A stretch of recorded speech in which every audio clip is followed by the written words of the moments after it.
এক পাশে euro champion Spain আর অন্য পাশে নবাগত কেপ ভার্দে। কাগজে কলমে দু দলের মধ্যে পার্থক্যটা আকাশ পাতাল। মাঠের লড়াইও দেখা গেছে সেই পার্থক্য। কেপ ভার্দেকে রীতিমতো কোণ ঠাসা করে খেলেছে স্পেন।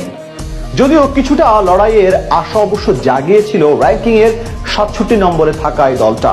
সেখান থেকে ম্যাচের ফলাফল ও খুঁটিনাটি সব এক করে শুনবো এই রিপোর্টে। শক্তিমত্তার বিচারে দু দলের মধ্যে পার্থক্যটা বিশাল। একদিকে যেখানে রয়েছে বর্তমান ইউরো চ্যাম্পিয়ন, অন্যদিকে মাত্র ৫.৫ লাখের জনসংখ্যা বিশিষ্ট কেপ ভার্দে খেলতে নেমেছে তাদের বিশ্বকাপ ইতিহাসের প্রথম ম্যাচ। স্বাভাবিকভাবেই মাঠের লড়াইও দেখা গেছে পার্থক্য। শুরু থেকেই ম্যাচের নিয়ন্ত্রণ নিয়ে খেলতে থাকে স্পেন। হাই ডিফেন্স লাইন নিয়ে বেশিরভাগ সময় কেপ ভার্দের হাফে গিয়ে পাসিং ফুটবল খেলতে থাকে স্পেন।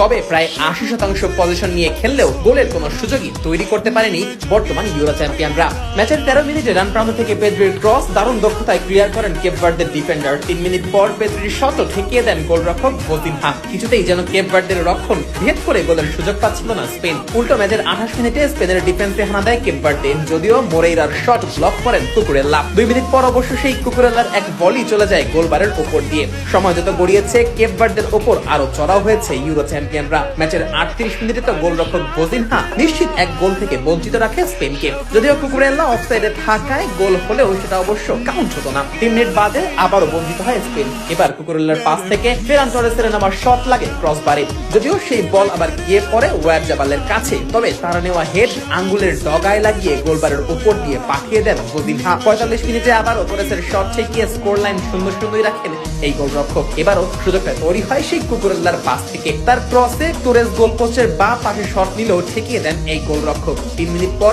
আরো একবার গোলের খুব কাছে চলে আসে ইউরো চ্যাম্পিয়নরা। এবারও স্পেন ও নিশ্চিত গোলের সামনে ঢাল হয়ে দাঁড়ান কেপ ভার্দের নাম্বার ১ গোলরক্ষক। লাপোর্তার হেডকে পাঠিয়ে দেন বাইরে। ফলে প্রথমার্ধের শেষ ১০ মিনিটে মুহুর্মুহু আক্রমণ করেও কোনো লাভ করতে পারেনি স্পেন। আর তাতে করে স্কোর লাইন গোল শূন্য রেখেই প্রথমার্ধ শেষ করে দুই দল।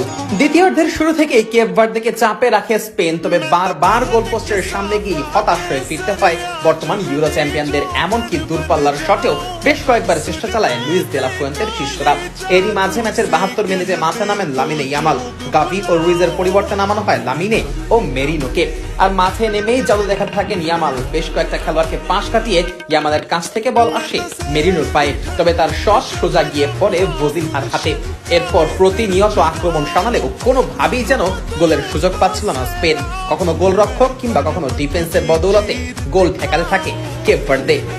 ম্যাচের শেষ দিকে এসে ওয়ারজাবালের এক শট দারুণ ব্লক করেন ডিফেন্ডার পিকো লোপেস। আবারও সুযোগ হারায় ইউরো চ্যাম্পিয়নরা। ম্যাচের ৯০ মিনিটে গিয়ে অবশ্য দূরপাল্লায় এক শট নেয় কেপ ভার্দে। পিনার শটে কর্নার পায় দলটি। কর্নার থেকে হেড ঠেকিয়ে দেন উনাই সিমান। শেষ দিকে স্পেন আরো বেশ কিছু আক্রমণের চেষ্টা করলেও কোনোভাবেই ভাঙতে পারেনি কেপ ভার্দের রক্ষণ দুর্গ।